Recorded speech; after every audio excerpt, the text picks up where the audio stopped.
Step into the heart of Australian agriculture with Salt of the Earth farm stories. Everyone's got their own troubles, and you just have to keep stepping forward. You just have to, because no one else is going to save the day for you. And a microcosm of that is farming life. A lot of stuff can go wrong in one day, but just got to keep rolling. That's the same with life in a more broader sense. You just got to keep charging along. G'day and welcome to Part C with Danny Phegan, farmer, singer-songwriter, entertainer, family man, and one of the most genuine blokes you'll ever meet. Today we're going underground, Lightning Ridge style, mud, water, and even a brown snake or two. We chat whether Danny ever gets bored, there's gigs up north, to the south coast, and how song lyrics can start on a napkin in a plane.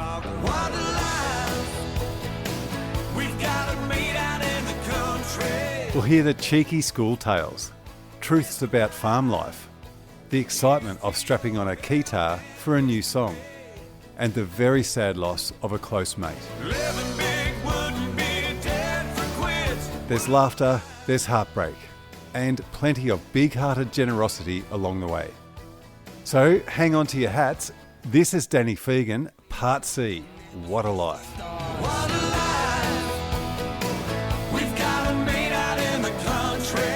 Now, you mentioned opal mining before, and you spent a bit of time at Lightning Ridge. Tell me a bit more about that. After I did the Campfires Against Cancer ride, I'll go back. My best man and my groomsmen at my wedding were two Polish immigrants. Pete I went through school with and his little brother Lucas. Pete moved back to Europe. Lucas remained here. We needed someone to drive the support truck, and he put his hand up. And I'm only 5 years older than him, which isn't much now, but it was back then. And I daddied him a bit, and I said, mate, you're a damn fool. You finish your apprenticeship. You know, there'll be plenty of these sort of adventures. And anyhow, he's determined to do it. So he came and drove the support vehicle, was our absolute right-hand man. When he left, when we all went our own way after the year on the road, his father had pegged a claim at Lightning Ridge and was going to go chasing opals. And so Luke went out there, and he didn't actually have a chance to work his own claim because he had no money behind him. We all donated that year. No one got paid the year on the ride. And so he was working at the local bar, didn't have any money to work his own claim that he had. So he ended up, he gave it to a mate, Brucey. And famously, Brucey pulled 7 million out of it. And Luke missed out. And it's always been in his DNA, his blood. And when we had our two little girls, Jess and Tilly, when we first met out the farm here, Caroline was keeping up her points, professional development points with radiography and sonography. And she had a seminar in Cairns. It was the only one she'd get to keep her points that year. So we went all the way up north. And Luke was back home in Townsville, away from the claim at Lightning Ridge. And I thought it was crazy. And he threw this opal out on the dining table. And as soon as I looked at it, I was hooked. And I said, mate, how do we get amongst this? And he said, well, Dad wants to get out of it. He said, why don't you buy his half share out and you and I'll go partners? And we did. And a lot of our life is geared around trips to Lightning Ridge these days. We haven't found many opals. We drink a lot of beer looking for them, but we've had to take it more seriously because we have a lot more dirt now and a lot more machinery out there. So yeah, you've got machines up there. Oh yeah, we've got the hydraulic diggers down. Like we're 50 foot below on the main claim. So we've got a hydraulic digger down there, which is run by a hydraulic pump attached to what they call a blower, which ironically actually sucks. It's like a big vacuum cleaner. So what you're digging downstairs gets sucked up the surface in the back of a truck. So yeah, we started with bloody Izudu $20 electric jackhammers, and now 20-something years later, we've got quite a bit of gear up there. Is there people using those machines when you're not there? No, they're just disconnected and locked up. Yeah, good. So you're having a win from time to time? Oh, from time to time. It's fairly few and far between. We've got some great mates up there who feature on that Outback Opal Hunters quite frequently. And they've invited us out to their opal field. We've been plugging away where we are for a long time. And although it's quite good ground, every time we take a guest up there, I need 2 or 3 more travellers, mate. I'm tripping over my tongue. Every time we take a guest up there, they always pull an opal out of the wall. It's quite good ground, but it's low-lying ground, and it floods often. And there's no worse a week than spending 50 feet below the surface, down a 3-foot shaft, swimming around like a swamp rat with water up to your chin, dodging brown snakes swimming on the surface, trying to pump out water back to the surface 50 foot up. And then all your stuff is muddy and wet and clagging up, and we've just had enough. Far out. We're getting a bit older, and we can do it a bit easier. So we're going to go down to our mate's field, and I don't think I'm letting the cat out of the bag. The episode that aired on Outback Opal Hunters a couple of nights ago on the pay TV channel, not the one on the free to air, it's about 5 years behind.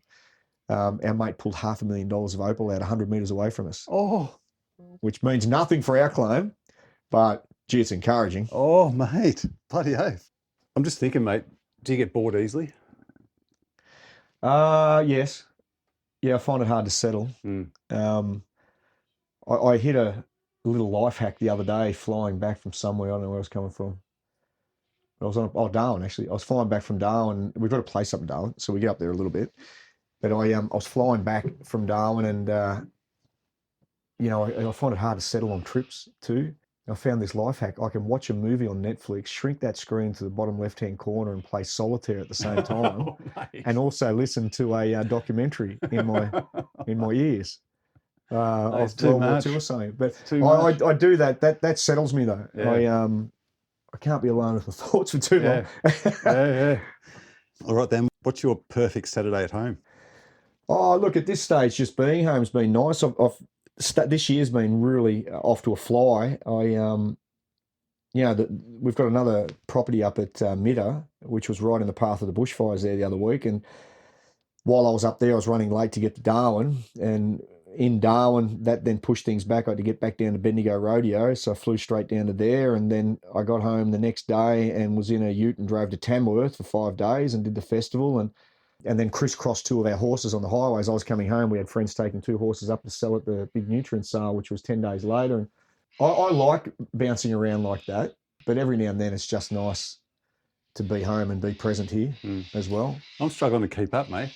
Just that little episode then. Yeah, that can be pretty typical when it's on. But I had last weekend at home, I booked in with the kids. I tried to get them up north. I tried to get all the kids up north for my 50th. This is how my mind works. I was trying to get them all up north.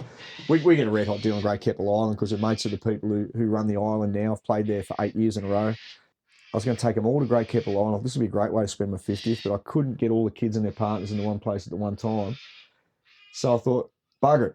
I'll go and buy this second-hand speedboat I saw down near Coral, and that's its own story. That I actually asked the wrong bloke for his phone number and ended up with a much better boat at a very good price. I thought I was dealing with this other fella at... So I thought the money I'm going to save, it's a 20-year-old boat, we're not skiting. It's, but I've still got kids at home and we enjoy the lake here. We're very lucky to live in this part of the world. Bloody oath. Oh, it's the best, isn't it? You can be in the snowfields an hour and a half and bloody on the lake in 20 minutes. It's incredible. I've just sold a ski boat after having it for nearly 15 years. Geez, we had some fun with the kids. Oh, absolutely. And the kids all ski and like I used to spend every night in the lake when I was young. But I went down and I came home with this speedboat and 2 macaw parrots. I just saw them out there. Beautiful birds. I don't know, looked like a good idea. I've had 1 foot on the pedal, 1 foot in the grave. Bent but not broken. Did you write this too? Yeah. I can't listen to that song. I've never listened to it since I recorded it. A storm that is brewing, a fate to contemplate. Bent but not broken was Inches. Oh, really? It was titled Inches. And Bent but not broken is all the stuff that was the the B-roll that ended up on the bloody production floor, the songwriting floor. And I thought the lyrics were too good just to disappear into the darkness. But I went with that song, Bent but not broken, when it was called Inches, to a fella called Matt Scullion, who's a prolific songwriter. He's a great artist. He's written songs for Lee Koenig and AC/DC and heaps of people. But when you go with a song to co-write with someone, you have to be prepared to concede some lyrics and concede some ideas, and it's just the nature of the beast. And I've got a lot braver with that now, because when you think it's great and you want to hang on to it with both hands, and Inches became much more commercially palatable after I finished it with Matt, but we really kind of raped the song it was, and what was left I bunched together in Bent but not broken. And I love the lyrics on it because that was the time where the bloke had gone bankrupt on us and I was buggered. I was trying to work out, and I kept remembering Dad would say, life's a game of inches, keep trying, get up, keep trying. So the lyrics were I've had 1 foot on the pedal. I got 1 foot on the pedal, 1 foot in the grave. Hey devil, you'll have to catch up if you want to earn your pay. There's a road between, a storm that is brewing, a fate to contemplate between the riches and the ruins. So, at some stage, you've got to pick that middle ground where money isn't everything and success isn't everything. But you've still got to pick that middle balance. You can't fall in a heap either. Just trying to be better than I am. And I thought it was a really outpouring of where I was, and trying to pick the balance, you know, like I probably wasn't that easy to get along with, even that period when I was just trying to keep us all afloat. And yeah, it just never really filled its boots, that song, but I didn't want to waste those lyrics, so I sort of punched them together and put them into that song and wrote that song, Bent But Not Broken. But I haven't been able to listen to it. I've never performed it. You haven't performed it on stage? Really? Yeah. Wow. I've done enough, I've had enough, there's nothing more to do. What do people get wrong about you and your life, Danny? Oh, wow, you throw some curveballs at me. I guess I'd have to ask a heap of people that. One thing that jumps straight to mind is one of our friends in the horse game. I don't need to mention her. She shoes our horses from time to time. She cited to me one day, this is a very loose story, but she cited to me one day about some friends of hers that made the same mistake that she made till she got to know me, was that I come with an ego. And if you're on stage, and I don't know what other people think of me. I know what's going inside of my wheels turning inside my head, and I'm not that confident. I'm not that sure of myself, but I do back myself in, always. And from the outside looking in, maybe that looks like ego or confidence or strutting out. I don't know, but it was nice for Hayley to say, you know, we just figured that you'd be up yourself being in front of all those people all the time and that type of thing. And I don't know if that's a generally perceived conception or not. I don't know, but I'm not that guy anyway. There's definitely no ego, mate. You're Danny Phegan, and I've known you for a long time, and you're true to yourself. I'm just trying, mate. There's no blueprint, is there? There's no blueprint. There's no blueprint, and we're all a long time dead. You know, I'm just trying to be the bloke my dog thinks I am. It's I'm still working it out. Cut out with your mates, doing random kind of stuff. Ride a breaker for a dare, I'll take your $20. Wakeboarding in a table brain, hooked up to the quad. Working up a thirst like an old sheepdog. What a life! What a life. What's this one about? What a life. We've done the Weeper Bull Ride for a number of years, and I've become really close mates with members of the committee up there. I think this is our 8th or 9th. And this is how your circles in life overlap. You know, it's and sometimes they only overlap on the periphery or just the edge, but you have mutual friends sometimes in a very fine lane. A fella, when we did the Campfires Against Cancer ride, there was a fella in a place called Grenfell who asked if I would deviate off the Cowrie Young track with our horses to come through Grenfell, because they'd done a lot of fundraising for us, and it means a lot to them, the ride we're doing. And it was a pain in the neck being that close to home and add 2 or 3 days to the ride. But I did it because he seemed like a sincere, genuine sort of a bloke, and we did it. And, you know, we had a good time, and that's all another story. Rode through the pub with the horses and everything. And I kind of lost contact with Mark a bit, and he busted up with his missus. I don't know who put who back in the draft, but the result was the same. They split the sheets anyway. And he went working around the country plumbing, and he ended up at Weeper, and they were looking for a band up there because the Wolf Brothers were getting more famous and more expensive, and they couldn't afford them. And he said, give this bloke a call, Danny Phegan. He goes really good. So this bloke, Steve, rang me. And he said, oh, mate, this fella's put you in. He's put your name in. It's a pretty big radio up here. You know, it's one of the biggest things on the tip of the Cape. And can you send us some recording? And I said, well, it must have been more than 8 years ago, because I recorded when I was 40. And I said, I've never recorded. I said, I'm about to, but I've got nothing. And he said, oh, that's okay. Give us your bloody YouTube channel. So I'm right. And he said, your Facebook? I said, oh, I don't really have one. I've only got my own personal one. It's not much on it. And he said, Jesus, mate, I'm trying to help you out here. He said, what have you got? I said, well, I got a poster from Kinross last Saturday night and Mum's mobile. She thinks we're awesome. So he started laughing, and he decided to give us a go, and we've been back there ever since, except for 1 year I got benched for having an infringement with the sound guy. I had a blue with him, and yeah, anyway, gave him a little touch up about a couple of things. They had to sack me for a year. They said, Danny, we can get a band from anywhere. We can't get a sound guy from anywhere. This bloke's from Cairns, and he's got to put all the music gear on a barge and sail it around to Weeper, which takes 3 weeks. He said, mate, we just got to bench you for 12 months. And luckily the bloke they replaced me with wasn't much chop, so we're back there again.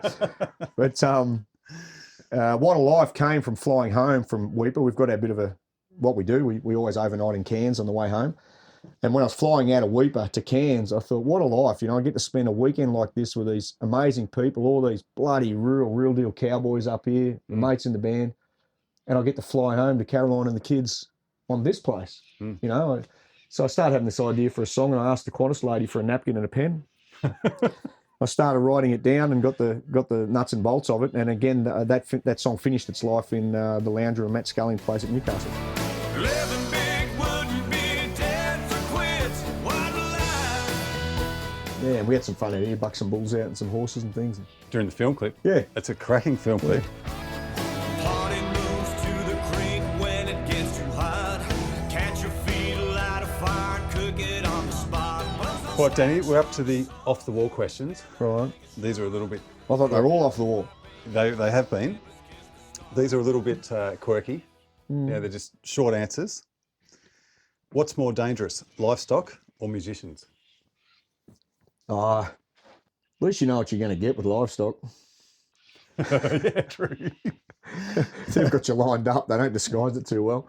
And all that is my boys in the band. They're the best blokes you ever met in your life. But yeah, musicians in general, most of them are good, you know. But everyone's trying to row a boat to get to an end goal, and there's only just so much space to get there. I read a quote, and then it was relayed to me to try and agree with it through someone interviewing me, that the country music industry is made up of one big happy family, and that's the greatest load of bullshit I've ever heard in my life.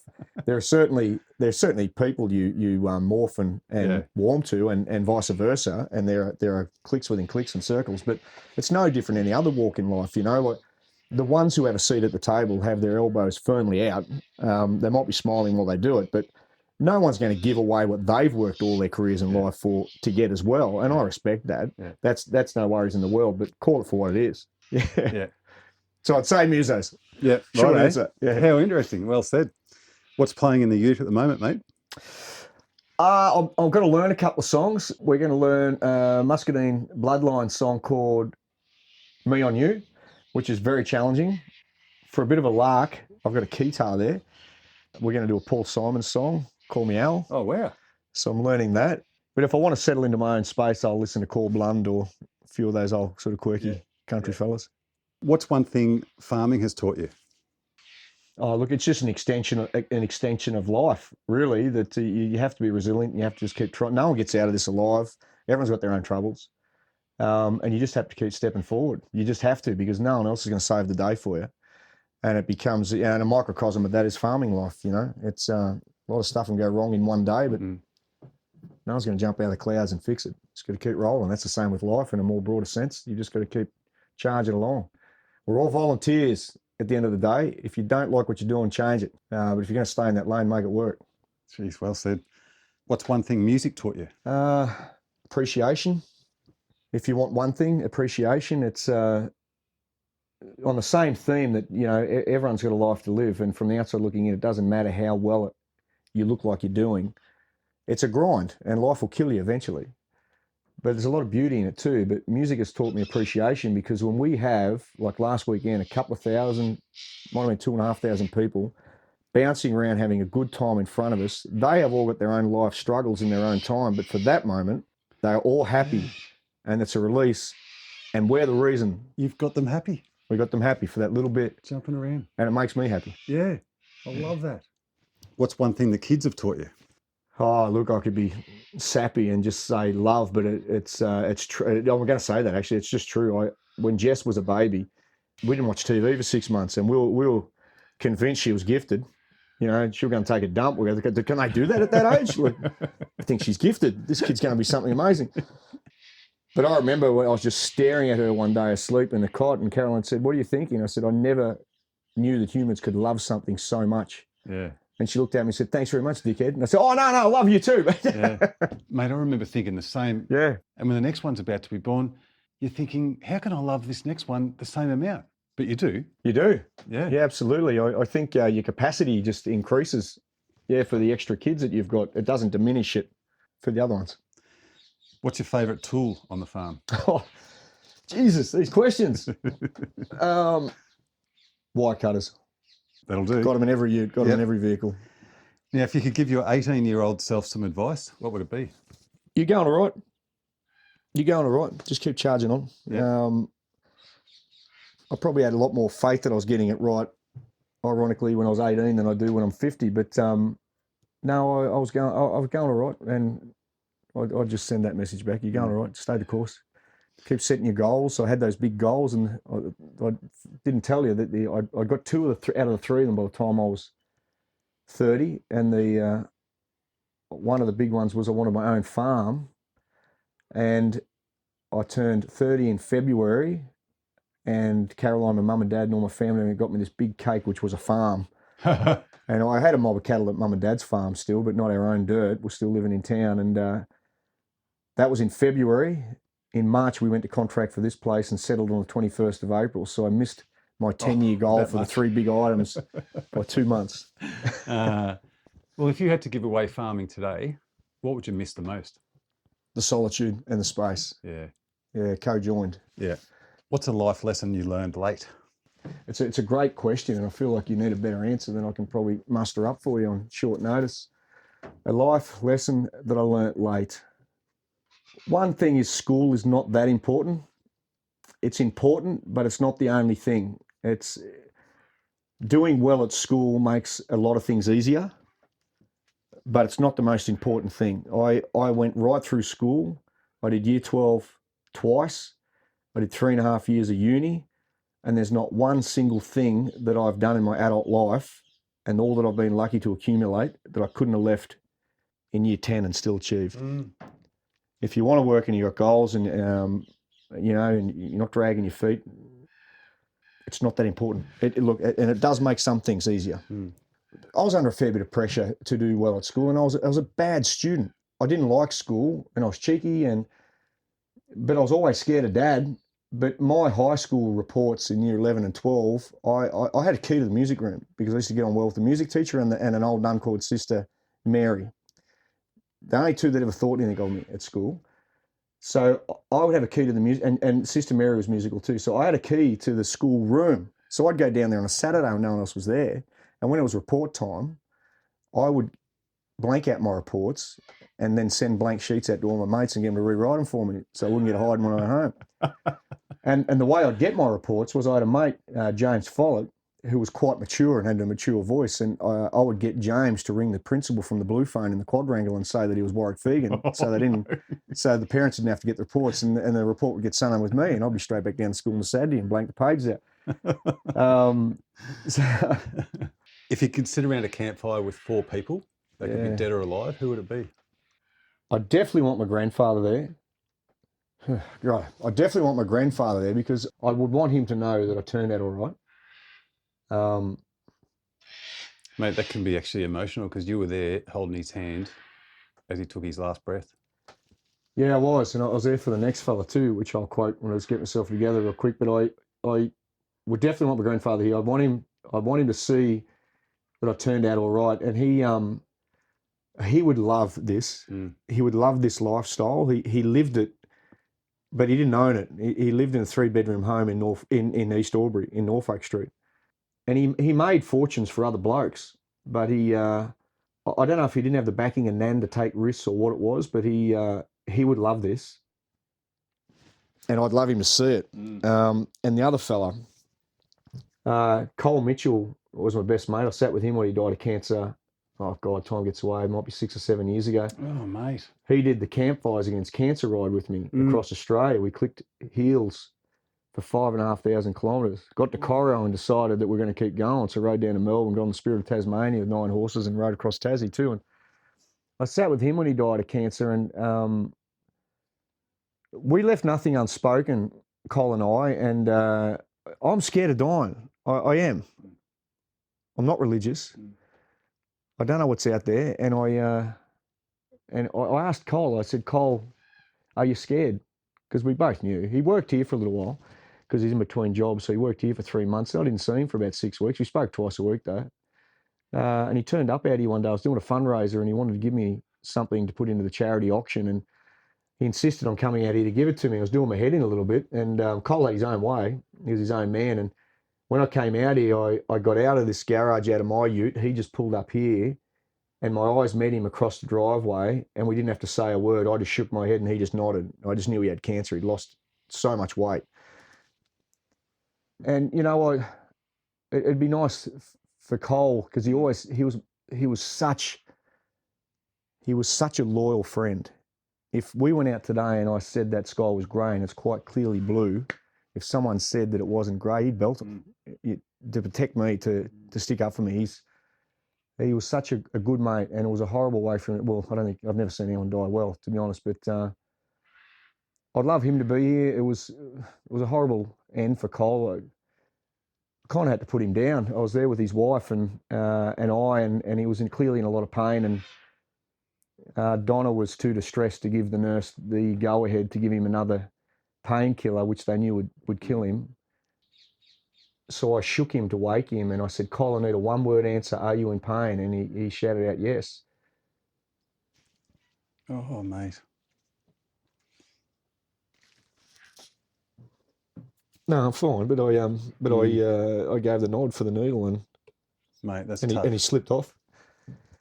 I'd love those two blokes back, and I on that same sort of sentiment, I tracked down my old music school teacher, Mrs. Davis, a few years ago, because I wanted her to know that I'd done all right and I turned out all right as well. And it was hard to get her number. She was down working with the Melbourne Symphony Orchestra in Melbourne, and when I rang her expecting arms to be wide open with her attitude, all she wanted to know was how I got a mobile number. So maybe she could sit in around a 5 or 5 minutes too. You got one more, mate. Caroline. Oh, no, Caroline will call and warm me stories out for bullshit. She's not invited. I tell you, I am name dropping now. I had lunch with John Howard quite a few years ago. He was an amazing conversationalist, had an amazing clear mind. I think he could light up any campfire, that bloke. Yeah, good on you. Well, mate, if you could live anywhere in the world, where would it be? Oh, here. Here, any of us could live anywhere in the world. It's not that hard to travel now. Right here, we're so lucky, that everything is right within a footy kick of where you want to be. I'll be buried here. I'm not moving. We knew when we bought a place that would be our last move. I hate moving too. It's a bastard of a job, loading up utes and trailers and things. No, if I could live anywhere, it'd be right here. I'm certainly going to visit a few places, but I don't have to. I'm not that ambitious on overseas travel. I've been lucky enough to see a fair bit of it in my 20s, but I'm not interested in all them screwed up countries. I don't need to see those. I wouldn't mind going back to America to see a few mates again, maybe see Canada. Well, mate, I can see this is home, and I've had a cracking afternoon with you here at the Halfway Hotel. Yeah, as it's been rebadged. And I really feel quite privileged to be able to share this story of yours. And I want to congratulate you on your career so far. Thanks, what mate. you've achieved, both with family, the respect you have within our country in both music and farming. So thank you very much, mate, and put it here. Thanks, mate. Thanks for the interest. Good on you.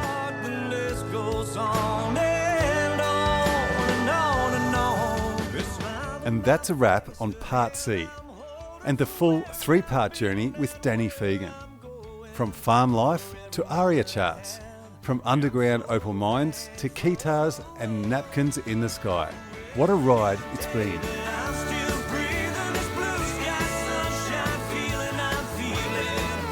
Danny's a bloke with real talent, heart, humour and a serious work ethic. A family man, a storyteller and a legend in his own right. Danny, thank you, mate. It's been an absolute honour to share your story so far. Danny Phegan, what a life.